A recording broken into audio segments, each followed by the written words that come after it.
One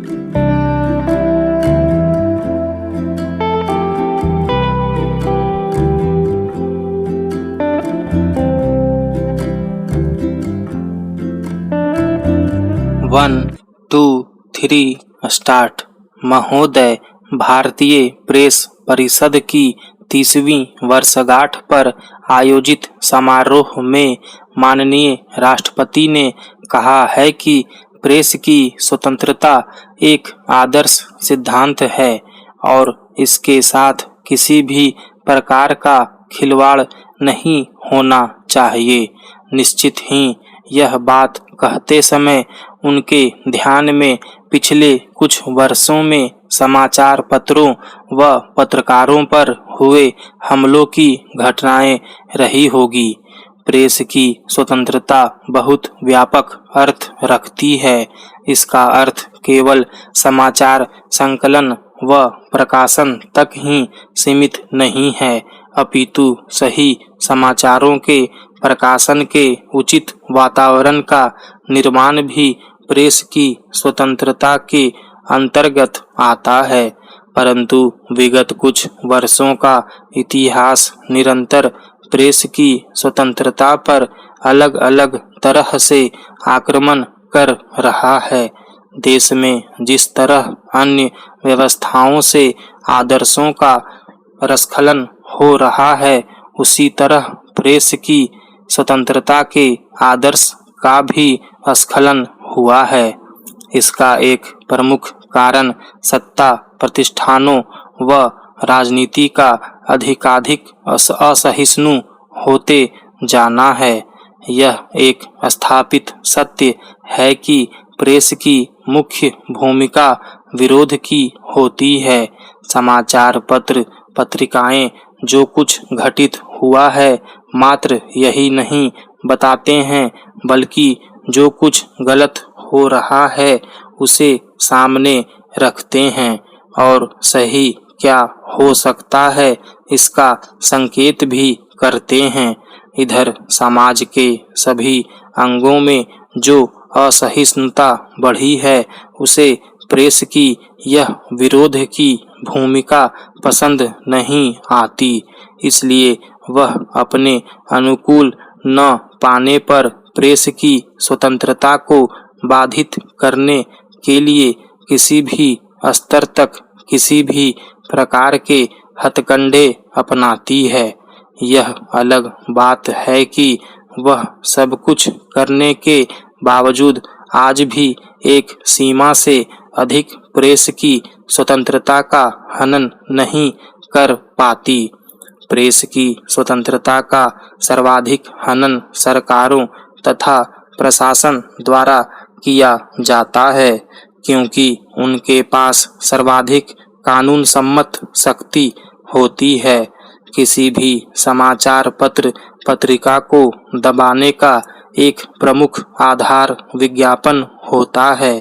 कुछ वर्ष पूर्व तक बड़े समाचार पत्र पत्रिकाओं को छोड़ दें तो मझली व छोटी पत्र पत्रिकाएं पूर्णतः सरकारी विज्ञापनों पर निर्भर रहती थी।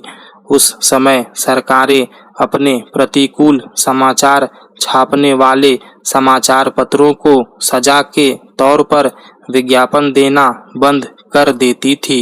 इस स्थिति में इधर परिवर्तन आया है, क्योंकि अब समाचार पत्र पत्रिकाएं सरकारी विज्ञापनों पर अधिक निर्भर नहीं है। अब उनकी आर्थिक रीढ़ निजी क्षेत्र है। फिर भी सरकारें विभिन्न कानूनों के माध्यम से प्रेस को अपने नियंत्रण में रखने का प्रयास करती है। इधर समाचार पत्रों और पत्रकारों पर सीधे आक्रमण करने की प्रवृत्ति बढ़ी है। विशेषज्ञ रूप से क्षेत्रीय पत्रकारिता में यह स्पष्ट देखा जा सकता है कि राजनीतिक दल, स्थानीय नेता, प्रशासन व संगठित अपराधी भय अथवा प्रलोभन से पत्रों व पत्रकारों को खरीदने अथवा खामोश करने का प्रयास करते रहते हैं। पीत पत्रकारिता एक ऐसा शब्द है जिसकी आड़ में संपूर्ण प्रेस पर नियंत्रण का प्रयास किया जाता है। यह सही है कि इधर पत्रकारिता में भी भ्रष्टाचार बढ़ा है। महोदय, जो पत्रकार या समाचार पत्र पत्रिकाएं पीत पत्रकारिता करते हैं उनकी जनता में कोई विश्वसनीयता नहीं होती, इसीलिए उनकी कोई अधिक परवाह भी नहीं करता। जबकि वास्तविकता यह है कि आज भी प्रेस के अधिकांश का चरित्र न केवल स्वच्छ व निर्मल है अपितु वह वास्तव में जनता की आवाज है। यह आवाज दबाव मुक्त रहे, इसके लिए आंतरिक इच्छा शक्ति के साथ साथ बाहरी शक्तियों का सहयोग भी अनिवार्य है। आज प्रेस पर केवल सरकारों, राजनीतिक दलों व अपराधियों का ही दबाव नहीं है, आज उस पर चौतरफा हमले हो रहे हैं। बाजार केंद्रित शक्तियां उस पर अपना कब्जा जमाना चाहती है। समाचारों को भी अन्य वस्तुओं की तरह उपभोग्य पदार्थ समझकर समाचार के साथ विचार की संपृक्तता की अवधारणा पर हमला किया जा रहा है। इधर पश्चिम से आयातित उपभोक्तावादी संस्कृति में समाचार पत्र पत्रिकाओं को केवल उत्पाद मानने की मानसिकता प्रक्षेपित की जा रही है।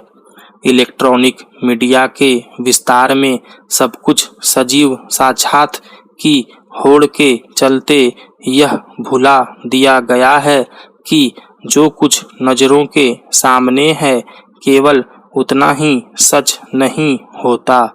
अनेक बार सच घटना के पीछे अदृश्य भी होता है और जब जब प्रेस इस सच को सामने लाता है तब तब उसकी स्वतंत्रता पर हमला होता है। इसलिए यह आवश्यक हो जाता है कि प्रेस की स्वतंत्रता की रक्षा करने के लिए समुचित उपाय किए जाएं।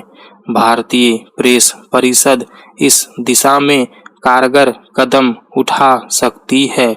परिषद को ऐसे अधिकार दिए जाने चाहिए जिससे वह प्रेस की स्वतंत्रता का हनन करने वाले तत्वों को दंडित कर सके, क्योंकि अब तक प्रेस परिषद के पास ऐसा कोई अधिकार नहीं है कि वह अपने निर्देशों का पालन न करने वालों को किसी भी प्रकार का दंड दे सके। अंतर्राष्ट्रीय ख्याति प्राप्त सरोद वादक ने बड़े बड़े अदाकारों पर फिल्मों में हिंसा को बढ़ावा देने का आरोप लगाकर एक कलाकार के रूप में सराहनीय काम किया है, क्योंकि प्रति सप्ताह प्रदर्शित होने वाली 4 से 6 फिल्मों में से 3 से 5 फिल्में हिंसा, मार-धाड़ और बदला लेने की भावना को भड़काने वाली ही होती है। समाज पर इनका कितना बुरा असर पड़ता है आज किसी से छिपा नहीं है। आए दिन ऐसे अपराध होते हैं जिन पर इन्हीं फिल्मों के सुपर नायकों की छवि हावी रहती है।